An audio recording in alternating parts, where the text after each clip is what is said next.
It's a real great pleasure to be here on this panel with Ted and Nick from Web and Foresight to talk about impact. So just a bit of background about who we are and what we do. Triodos Investment Management is part of the Triodos Bank Group. So the Triodos Bank Group was set up 40 years ago in the Netherlands, and it was one of the original Global Alliance on Banking on Values members. So it was a mission-based, values-based bank. 30 years ago, the investment management part of the business was set up, and we now have just under 5 billion assets under management. All of it geared towards positive impact. So that's all we do. So we're an authentic impact investor. And across that 5 billion euro of assets under management, we have listed impact solutions, equities and bonds, right through to private equity and private debt solutions for clients. And that puts us in a unique position. With the bank and the investment management part of the business, it's possible for someone to have a positive impact with their money via savings, if that's all they have, and a deposit account, right through to the real deep, tangible, sustainable impact on a private equity fund. I think none of us can be in any doubt at the moment that there are significant challenges facing the globe and the planet, which have been highlighted at the first plenary session. And what we look to do is we look to invest in companies that are creating solutions, either via their business models, products, or the operations they have, to those global challenges. So it's about an additionality, it's about an intentionality for those companies. We do this in the listed side across 2 funds, a large cap global equity fund and a global small mid cap fund as well. Both of them are invested across 7 key transition themes that we see, and these are linked to the Sustainable Development Goals as a secondary mapping process. Portfolio construction is done on in-house research, so it's all proprietary research. The analysts work for Triodos Investment Management, and we have a 3-stage process to select the stocks that get put into those funds. So we start off with looking at the positivity. How are they positively contributing to solving one of those 7 key transition themes? When we've established that the company does indeed do that, we then have very strict minimum standards as a banking group, and we need to ensure that none of those companies contravene those minimum standards as well, such as fossil fuels, nuclear, or exposure to arms manufacture or arms industry. And then, of course, we integrate financial analysis, because it's absolutely key that those entities we invest in are also financially viable. Okay, and again, that probably links into one of the things we might talk about later in the Q&A, is that it's absolutely imperative that the investments actually return positively as well, because this isn't philanthropy. Okay, it needs to be people, planet, and profit. And the investors that are investing for sustainability and impact also need to understand that they don't need to give up a return in order to do something more worthwhile with their money. So we talked about active involvement from those organisations in the positivity they're creating. We're an active fund manager, and therefore we look at holding investments for long term and having a real active engagement and stewardship relationship with those companies. We're also extremely transparent about how we interact with those companies and also which companies we hold. So if you go onto the website, you can see all of the holdings we have across our portfolios, how we voted at various AGMs and meetings, the key topics that we have around supply chain management, deforestation. So again, it's about transparency and also making sure that it's communicated clearly to yourselves and then also to the end retail client. So clear communication about what we're trying to achieve with the investments and also the impacts that we generate. So we have a suite of award-winning impact reports that are available for all of our funds that really bring to life what those funds are looking to achieve via stories and numbers. And I think I'll probably hand over to Ted now. Great. Thank you, Adam. I'm Ted Franks from Web. As Adam says, it's great to share a platform with these 2 organisations, because like Triodos and like Foresight, Web is very much an impact-only kind of focused asset manager, although we're the smaller one. I would say, as well as it's great to share a platform with them, it's also great that this is the last time I'm going to do this, because we know each other's patter pretty well. We could probably have just switched it around this time. Anyway, onto web. There are some slides on your seat, so I will use them as a bit of a prop and just go through just gently. But the third slide is where the action starts in the slides. A little bit about web. A single strategy, long-only equity, boutique manager. Really, the strategy that we manage was originally launched as the Industries of the Future strategy in Henderson 13 years ago, so we have some claim to being one of the early impact investors. Because we are just me and my two partners and our 6 great employees, we have the power to make the business very authentic in the same way that these guys do actually in their larger businesses as well, and that's very important to us. We're a B corporation, so we consider all our stakeholders, not just our shareholders. That's important as well. And also the fund itself. It wins those logos you see because we're able to make it literally listen to our customers and really be thoughtful about what we're investing. We're not conflicted by any kind of legacy assets. In terms of what we do, the key slide perhaps of any of the slide where we produce is slide number 4 in this pack, which is this one which lays out what impact investing is. So just to be completely clear, we invest in the right-hand side of that slide under the green box. The company, the products and services the company produce have to provide a solution to a sustainability challenge. When we think about it in investment terms, we say the sustainability story has to be the equity story. If sustainability is being advanced, then the company's stock is performing well. We obviously don't invest on the left-hand side in any of the companies which are in negative industries, which aren't going to make the transition to sustainability. And we also, for clarity, we don't invest in the middle section, which is the transitioning economy. 60% of the economy or thereabouts. And these are companies which you will see in some of the sustainable strategies run by investors in some of the other rooms. Classic example would be Unilever. It's got a fantastic supply chain approach, very good at what's called ESG, but actually what it makes is soap and ice cream, so that's not an impact investment for us. So on the right-hand side of the slide, instead, you can see waste-to-energy generator, China Everbright, a fibre laser maker, IPG Photonics, and a company that makes the blades for wind turbines. That's where we like to invest. And the reason we do that, obviously, is partly because of the intentionality around impact, but also because we're currently undergoing this enormous transition to a more sustainable economy, and we think that's where the greatest intensity of that impact can be felt. And the next slide is a bar chart which goes through the different growth rates, the different industries, normalising for the last financial crisis, and just showing you that in that period we have already seen a decline in the revenues for the challenged industries, the fossil fuel industries. And then on the right-hand side of that slide, you've got our universe and also our portfolio with much greater growth rates. So you have these growing industries that we want to invest in. So clearly, revenue growth and investment outperformance, there's a long way to travel between those two, but this is the starting premise of why we invest in impact. So how we do it is the next little topic I'm going to cover, and I won't speak for too long. The first sort of skeleton in the way that we think is the slide on the next page, which is the 9 themes. You'll note we have 5 environmental themes and 4 social themes because we think sustainability has the human at the heart of it. It's fundamentally a social challenge as well. And the next 3 slides, I'm just going to give some straightforward examples of some of the themes that we are invested in at the moment. Now, it's a global equity strategy. It's got 53 stocks in. Each of these 3 areas we're invested in, I've given 5 or 6 examples of companies. You can get a sense of how the fund is invested. It's all in these positive impact areas. The first one is in our sustainable transport theme. Can anyone tell me what the car is in that picture? No, sorry, it's Volkswagen. It's a Volkswagen. Well done. And which one is it? Do you know? Sorry? Do you know which Volkswagen? No. It's an ID.3, so it's an important car because the ID.3 looks like a Golf. It's the same size as a Golf, and because the Golf is so important in Europe, the best-selling car for each of the last 20 years, if VW can sell more ID.3s than VW Golfs in 2022, then we're making that transition fairly quickly. So how well this car does is quite an important test case, has the full power of VW behind it. Now, to be clear, we don't invest in VW. They have too many legacy assets for us. There's too much petrol and diesel there. But we do invest in those companies whose logos you see around the car, who are enabling electric vehicles to come to life. So Hella, Norma, Littelfuse, Aptiv, these are the companies we invest in. So then on to the next slide, another key area we invest in. The second largest source of CO2 emissions globally is industry. That's after power generation. So we're very keen on companies which can help decarbonise industry.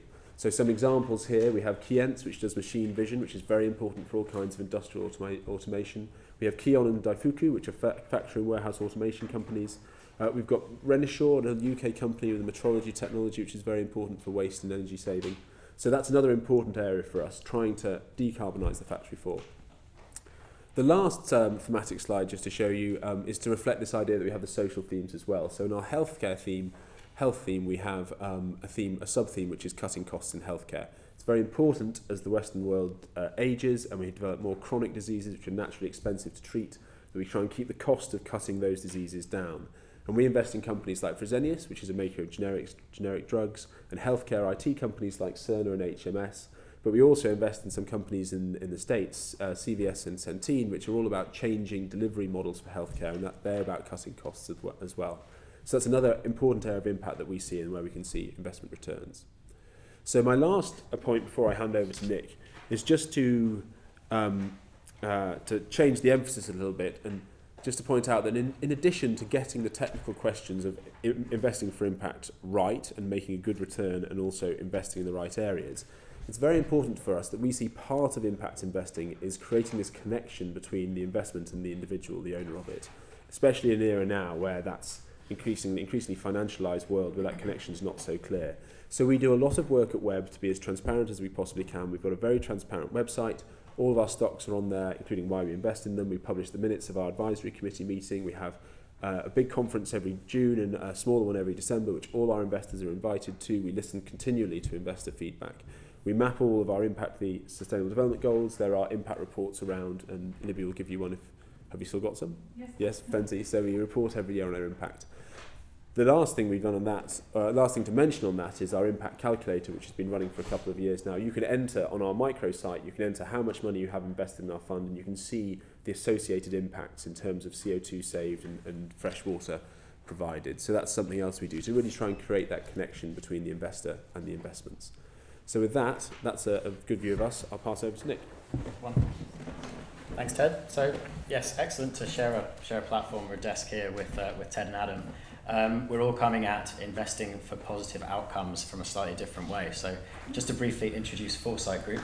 Foresight Group is an infrastructure investment manager. We focus on social infrastructure and renewable energy generation infrastructure.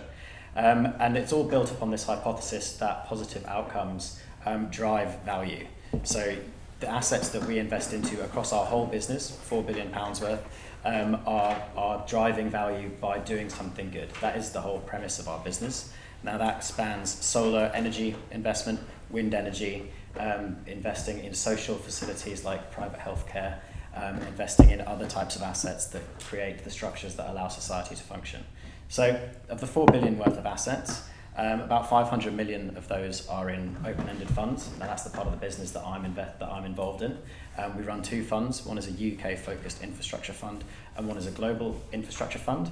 The premise there is the same. It's that the types of real assets that we're gaining exposure to through listed infrastructure businesses are going to outperform because they do something good, because they are driving positive impacts, because they are driving good social or environmental outcomes. So we're trying to get past this old theory that in order to get a good ethical, a good sustainable, or a good environmental outcome, that you need to sacrifice some sort of financial return. That seems to me that it is an outmoded thinking, that it's no longer based in fact, and we actually think that good ethical, good sustainable, good impactful companies are going to be the successful companies of the future as capital allocators change their paradigms somewhat and as people realise the importance of allocating capital to companies that are actually facilitating change. So how do we do that? On the two funds that I run, we invest in companies that own physical, real assets. So we're coming at this asset class very much. Equally as important to us is the financial characteristics of the companies that we're looking at. So downside protection, defensive characteristics from long-term government-backed index-linked cash flows associated with real assets, but always looking at them through the lens of what do they do and why is that going to create a good social or a good environmental outcome. That to us is core to all of the diligence that we do. So at Foresight Group, we have 100 investment professionals. We have specialists across all of those different asset types that I mentioned.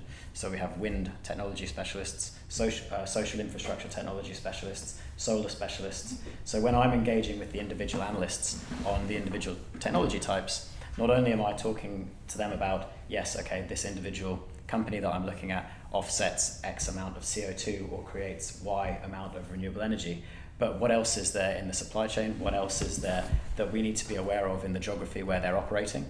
And how do we tie that into all of the regulatory concerns, etc., for those types of assets? So I think that's a refreshing take on positive social outcome investing, because we're definitely coming at this from the financial characteristics side of things as well. So in terms of how do we do our diligence, we do have a negative screen up front. We screen out companies that invest into technologies that we consider to be non-commensurate with positive social and environmental outcomes as a whole. So if it was a solely carbon emitting technology, fuel, oil, gas, that type of thing, it would get screened out at the very beginning of our process. But beyond that, it becomes a lot more qualitative. It becomes a lot more about interrogating the direction of travel of the companies that we're investing into and engaging with them on where they're going, on what they need our capital to achieve, and what they hope to achieve in the coming years. So, if I talk about an example there's a company in Canada called Northland Power. Now that's a company that may well not receive capital from other social outcomes or impact investors, because it has some legacy assets in the portfolio which rely on gas generation. Now, from my perspective, this is also a company that has gone through a major transition over the last 10-15 years, now one of the largest offshore wind owners. They are moving in a very material, very determined way towards renewable energy generation, because they share our hypothesis around that being a driver of financial success. So I personally take the opinion, and in our diligence we take the opinion, that companies like that are moving in the right direction should be facilitated with the capital they need to be agents of change, rather than to be completely screened out of the universe.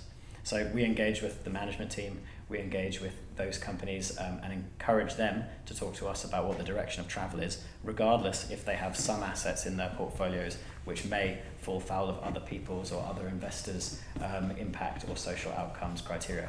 And no doubt we'll get lots of questions about that. It's been something that people like to pick up on, both in investor meetings and in this forum. I think something that I'd like to maybe finish with is just around measuring impact.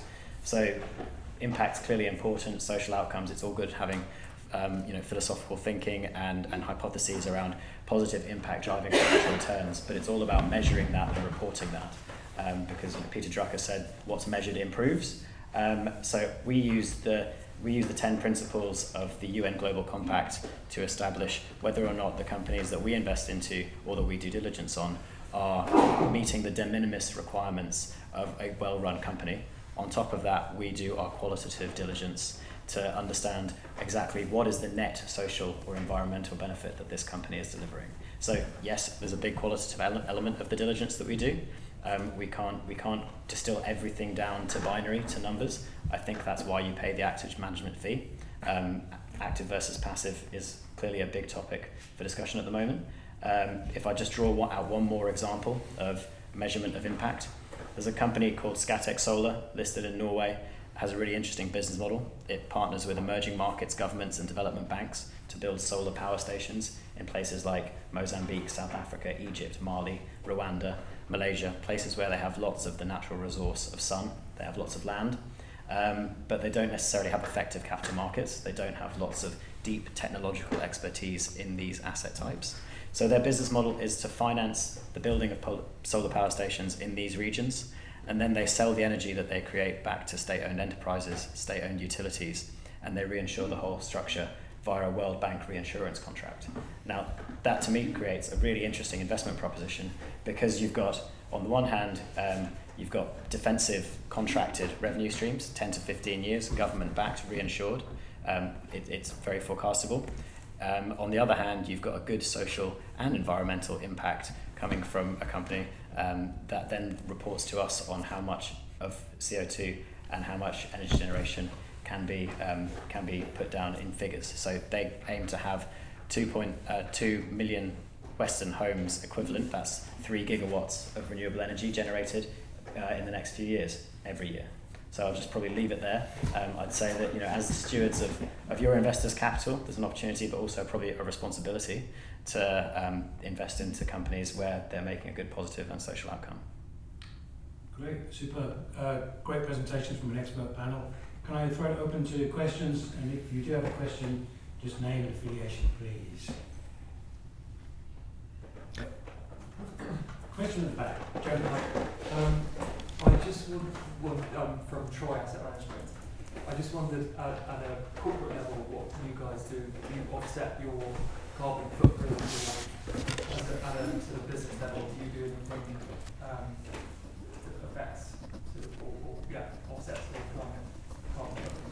run that down? Adam? Yes, we offset completely.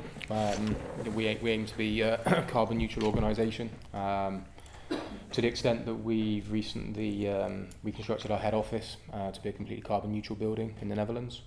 Ted alluded to a fact that's something that we all have to face up to, is that we all travel with work, and that involves flying certain places as well. So we have a partner organisation that we do offset with, that looks to plant trees to facilitate that offsetting. But what I will say is the partners that are available for the offsetting need to be fully investigated as well, to make sure that they're doing what they say they're doing, and that they are authentic as well. So we've obviously done deep due diligence on that as well, to make sure that we're happy with them. Yeah, I mean, happily, the investment management firm has a relatively small footprint, so we think we're pretty much net carbon zero now. Obviously, we offset the whole time. As Adam said, we've even started with thinking hard about about the professional offsetting organisations. We are wondering whether we should own our own offset and literally buy a field and put some trees in it, which might be a way of guaranteeing that. The deeper question which is coming to us, which I think is a bit far-fetched probably, is the idea of being scope 3 carbon neutral, which would mean, depending on how you interpret that, you could interpret that to mean how close can we get to carbon neutral in our portfolio as well. But obviously that's a long way, right? Like the number of companies who can genuinely claim to be carbon neutral is kind of vanishingly small. But it's a journey, and we're moving in the right direction. And certainly our organisation, again, we have a very small footprint. We offset everything. We use recycled paper.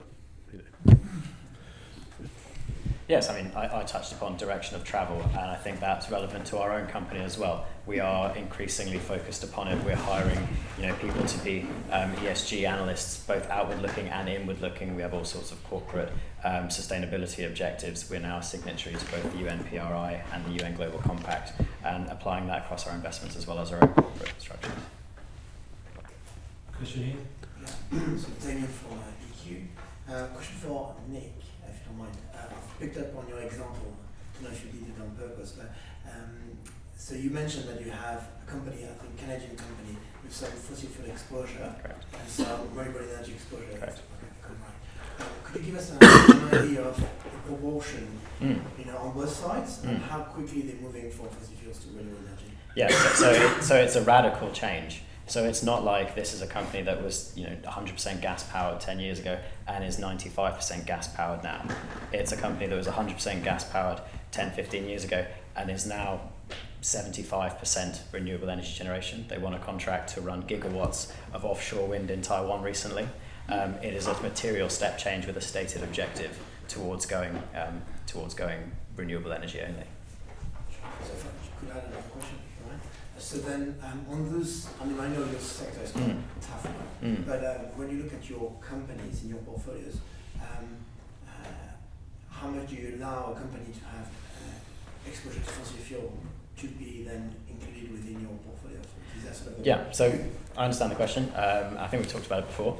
It isn't a hard limit of this is appropriate, this is not appropriate. It's where is the company's agenda? What are they trying to be? Are they trying to be an agent of change? Are they trying to move towards technology and generation that is green overall?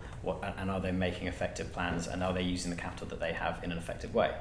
That's how we look at things, rather than saying actually 5% is okay, 10% is okay. Because I think that 10% for one company may well be appropriate, but for another it may well be very inappropriate. If you look at emerging markets, for example, gas, which is a carbon emission fuel type, can well be a coal replacement. So that could be appropriate to a much higher level than in developed economies. It's kind of about the direction of travel. Can you talk about that a bit, Ted? I mean, you're looking at, and you don't own Tesla, for example. I don't think. No. You own some of the companies that around it, and sort of, it's just that sort of sense of a direction of travel. Well, if I understood correctly, I guess the other way to think about this is the baseline idea, right? So what is your baseline alternative that you're replacing?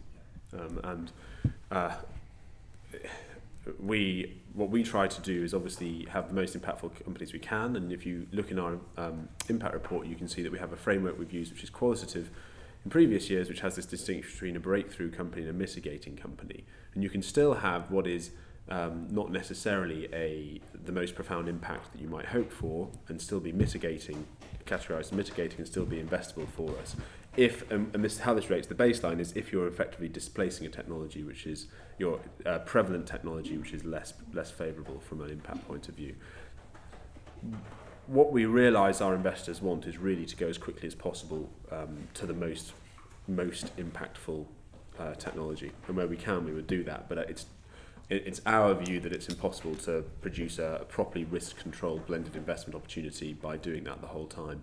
Not impossible to produce a fund which had all those companies in, definitely, but it would need to be sold differently to the way we currently structure this fund, and it would be for widows and orphans, I think, would be the point.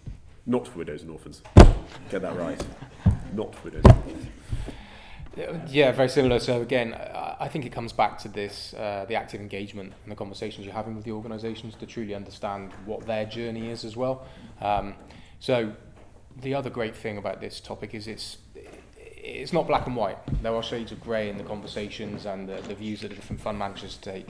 So we have an absolute zero tolerance to fossil fuel. That's just an absolute minimum for us. No question, unequivocal. But I understand exactly where you're coming from.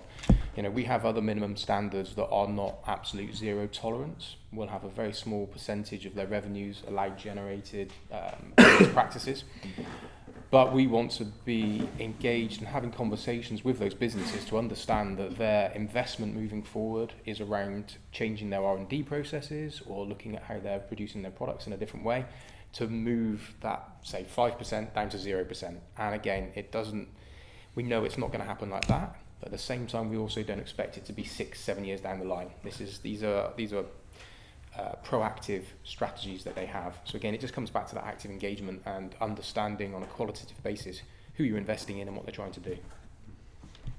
Just wondering, just a quick question on the back of that. Have you guys ever sort of had a story that you felt a company that told you a story you didn't believe, or occasionally you've gone into a company, you made an investment, and you found that the direction of travel was not what you thought it was? We've certainly had companies which have reduced the level of impact, and we've sold them on the back of that. So, right. The companies which have there's relatively few companies who've sold a story of greenness and then actually underneath it's turned out not to be the case. There are quite a few companies who are fairly transparently not that green and have started to make a nod towards it but haven't moved very fast. But an example of a company which was a real shame for us, there's a wonderful American company called LKQ, which stands for Like, in Kind, and Quality, right? And they had this wonderful business model where cars that had been written off in accidents we'd taken to their depots, and the unhurt parts, like the headlights, which are still usable, would be taken away and stamped as like, in kind, and quality. And the US insurance industry knew that they could accept those parts as equivalent to new parts, and so you'd have a very, very interesting circular economy. That's a very sustainable model because you're not downcycling, you're just taking these headlights and moving them on. And that was great, and we have a sort of minimum threshold, obviously, is how much of your revenues have to come from doing something like that. To expand, what those guys did was bought what I can only describe as a series of Pimp My Ride businesses. Does anyone here know what Pimp My Ride is?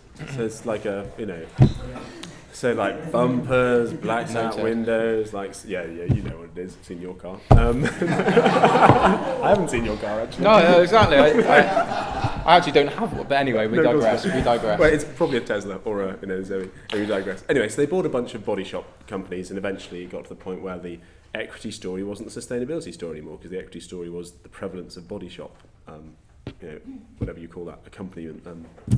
I've forgotten the word for it, but yes. So the point there, impact can decrease. Right, question. You ready there? Yes, hi, Grace from Preventable Surprises. Thank you for all very insightful presentations.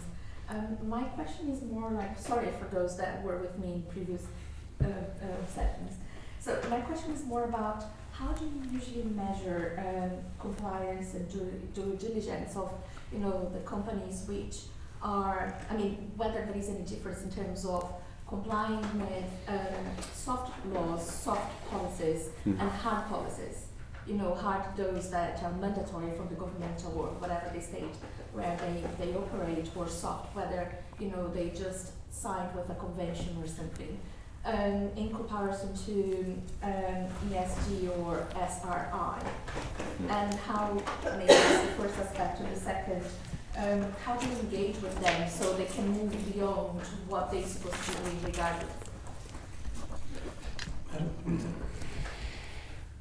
Soft law. Global Compact. Yeah, so again, I mean, look, there are many frameworks out there, the UNPRI, Global Compact, and being a signatory to them, I'm not going to say it's easy, but it's a tick box. So again, if you look at a lot of fund managers as examples, many will be signed up to those frameworks. But what are they doing around them? What commentary are they adding? And I think it's the same for the organisations. And probably just going on for a slight tangent here, the ESG side of compliance for companies moving forward is going to be quite burdensome. So there is a potential that the big companies that have a lot of employees that are in the sustainability part of the business or the CSR part of the business, or whatever we want to term it, will produce fantastic ESG reports and outputs. Yet they could be very negative companies. So again, it comes back to that conversation with those organisations and looking at what they're doing, how they do it, and it's the qualitative engagement piece that really makes the difference. Probably haven't answered your question completely there, but yeah, that's our view. It can become clear quite quickly which companies are just trying to attract capital by saying that they're doing what they're meant to be doing under the UN Global Compact or under the sustainability goals, and then that comes at the back of their pack, or if they're actually telling the story that their value is based on it. So this goes back to what both Ted and Adam were saying. Is the equity story, the sustainability story? If they're telling you that that's why they're valuable, then that's probably more insightful than they say, actually we do all this great stuff and by the way we hit the sustainability box as well. From my perspective, we only invest into companies that are listed in developed economies because we want that rigorous listing rules that would exist in developed markets with developed exchanges. But in terms of the soft laws and the customs, it's a lot more qualitative, as you said. Ted, is that back to you? I sort of echo the sentiments really. For a long time, US companies would get away with a lot of statements when we sort of questioned them, or if you looked in public depositions, they'd say we're in compliance with all relevant laws and regulations. And of course, that was quite useful as a flag because you kind of immediately knew if they wouldn't say more than that, then that meant there might be something going on. You also well know that all relevant laws and regulations leads you down this horrible path where you have stringent laws in developed markets, but if there are got activities in emerging markets, then compliance with local laws and regulations may not be acceptable at all, right? Because actually those laws may not be properly drafted, they may be too easy to circumvent. So the way around that is to try and get the tone from the management and engage with the company and find out what they're saying, what they're actually saying when you get them in a room where they're not don't have lawyers present, they're not making a public deposition. And if they still won't move beyond basic compliance, whether that's soft compliance or hard compliance, then obviously it just goes into your decision making about owning the company. Absolutely. If they're not transparent, then there's no way for us to be transparent at who we're investing in for the end user. So. Yeah. Hi, I just have a question regarding the funds where you may suspect they're greenwashing. Are you reliant on intermediaries to disclose that and to differentiate, or how can you cut through the noise and get to consumers yourselves? For the funds, so rival funds for ours, you mean, or? As a universe, Yeah. Some are more genuine than others. Yes. Are you relying on Yeah. due diligence of financial advisors, or Yeah. can you cut through that noise and talk directly to consumers? Well, so this is this has been a topic of discussion quite a few times in this session, I'm sure in the other ones as well. The sort of broad brush is that we're currently at a stage where the industry is happily growing and also innovating and producing new products, but that has created this phenomenon which an American investor described me as choose your own adventure, which is where each of us, the three of us, will have our own framework, and you'll have to use your brain to figure out what we're saying and how it works, and that's time consuming and expensive for small advisors and difficult to deal with. And over time there will be more harmonisation and it'll be clearer what strategies people are trying to adopt, but I wouldn't encourage the FCA to follow the route that the Europeans are moving more quickly down, which is to try and introduce standards now, because actually if you do that, it'll probably be counterproductive and you'll end up creating a lot of product which isn't fit for purpose and actually probably play into the hands of the larger counterparties. So it's a question of evolution, and for now, to answer your question directly, we have to hope that we put out as much as we can on our website and by speaking to people, and we hope that you as intermediaries are reading and interpreting that and taking it to your client. But it is time consuming, there's no question. That's my take. I'll hand over to others. I think transparency is a word that we've used multiple times every session, and I think that's what we have to come back to, is you have to try and do what you say you're going to do, and it has to be genuine.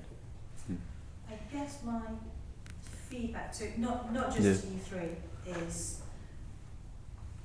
a lot of end consumers are trying to go direct to funds managers using platforms. If you're relying on financial advisors and it takes a lot of time, are you missing the trick? How do you get yourselves to be more mainstream quickly? Yeah, but I mean, in a way, you kind of, I guess I have luxury in a way, Yeah.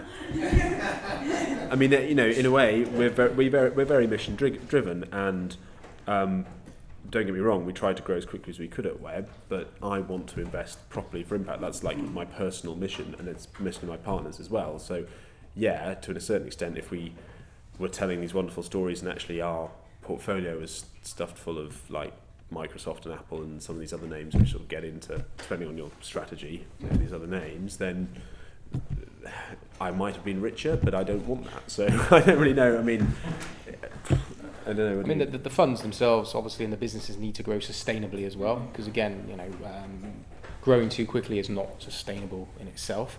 I think talking about execution only and direct-to-consumer options, and how clients can know that they are genuinely investing in something they think they're investing in, unintermediated, is very difficult, because you're right, if you look at some of the large D2C platforms, they will just have a big, broad bucket of sustainable funds or ethical funds. And, in this room, we kind of know what we're talking about within fund management or investing, or we like to think we do. But let's be honest, we've all got family and friends that don't. And there is a risk, potentially, of, I guess, mis-selling at some point, or misadvising, or those end consumers investing in funds that are actually not doing what they're supposed to be doing. We talked in a previous session around people looking at low-cost solutions, tracker funds, supposedly ESG or SRI tracker funds that end up in British American tobacco, as an example. Well, I'm pretty sure most clients wouldn't have gone into that with the view that they wanted to support that industry. But if they've done it themselves and it's been listed as a sustainable investing, or I don't know where we go with that, because again, there's only so much we can all do, working with the intermediaries and press articles and various things to talk about authenticity. But there are big fund managers out there with big checks, big teams that can kind of get messages out much more quickly and succinctly than we can. There's also the issue of funds that purport to be green, ethical, well-governed, but they're flogging ridiculously no-value assets like green oil and car parks in Dubai and for infrastructure, and there's a danger that the unguided investor could end up investing in a pile of what effectively is junk. This is why this event is so interesting. Yes, and the service that Julia provides to differentiate the regulated, the transparent and the committed funds rather than the scamsters that are out to flog a bit of soda, take the money in and go. And so, when it comes to just going straight to the markets, I think there's a danger there for the consumer, who cannot differentiate between a proper fund, properly run, and a scam fund. These Of which there have been, are which the issues It's very difficult, because we looked at Simon's plenary session to start with, and he said, look, this is the big area of growth, these type of funds. So that's great, because people want to be involved in this space and people want to partake and invest for good. But clearly that provides an opportunity for others that may not be as genuine or authentic in what they are offering, because they see there's a growing market. So on one hand, it's great because more and more messaging around what we're all doing, and mobilisation of capital is happening, but at the same time it does mean that there's more likelihood of funds being picked up, dusted off, greened up a little bit, and kind of put out for consumers.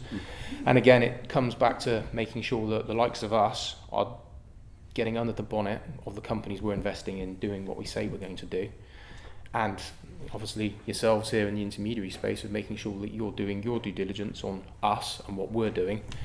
But I don't have a ready answer, and I don't think any of us do, around what happens in that D2C space. The pensions, in the institutional space, quite recently the pensions minister, Guy Opperman, said, get this right, the pension trustees are drowning in a tide of greenwash from the asset managers, and that's on the institutional space, which is supposedly more sophisticated. So at the retail level, it's a real challenge, at least why we're kind of supporting what Julia does. You know, it's really interesting to try and sort of get to hear these guys speak and have that debate. It's really interesting. It's also about the tax wrappers that the investments sit in as well. You get that from a financial advisor. Yeah. The availability of it, that's a different angle, yeah. Any other questions? I just have one point is similar to what we've discussed about metrics and how do we know what we're talking about? Are you talking about apples, oranges and pears, and I'm talking about bananas? Is there a common set of standards around impact that people can go to and say, well, you know, Triodos, yeah, impact, Web, impact, you guys, impact. Are we talking about the same thing? Is there a way I can compare and contrast you two?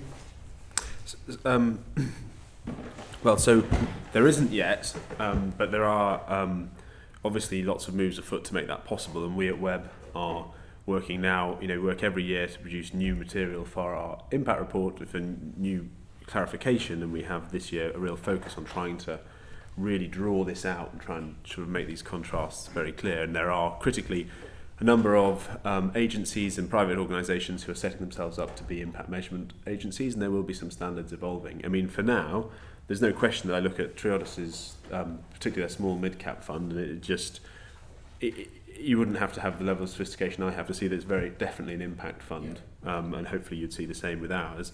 So in a way, even before you get the sort of technical standards there, you can tell these things fairly quickly, but the technical standards will help as they come through. But I would say it'll probably be, another 5 or 10 years before there's really some sense of what's understood there. And even then, there'll always be some disagreement. We talked in one of the previous sessions about the journey that it took to get consistent financial reporting and the standards around that. So it's a similar thing that's going to happen with impact, with sustainability, with ESG. I think we're on the right road, but I think it is going to take some time. There is a lot of work being done around the Bridges Impact Management Project and Iris from the GIN and other things. But at the moment, there isn't one real truth, let's say, around what is impact. One truth, many voices. So, any other questions? Any other business?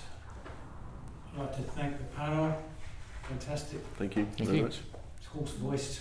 They've home their messages for you. Thanks very much, guys.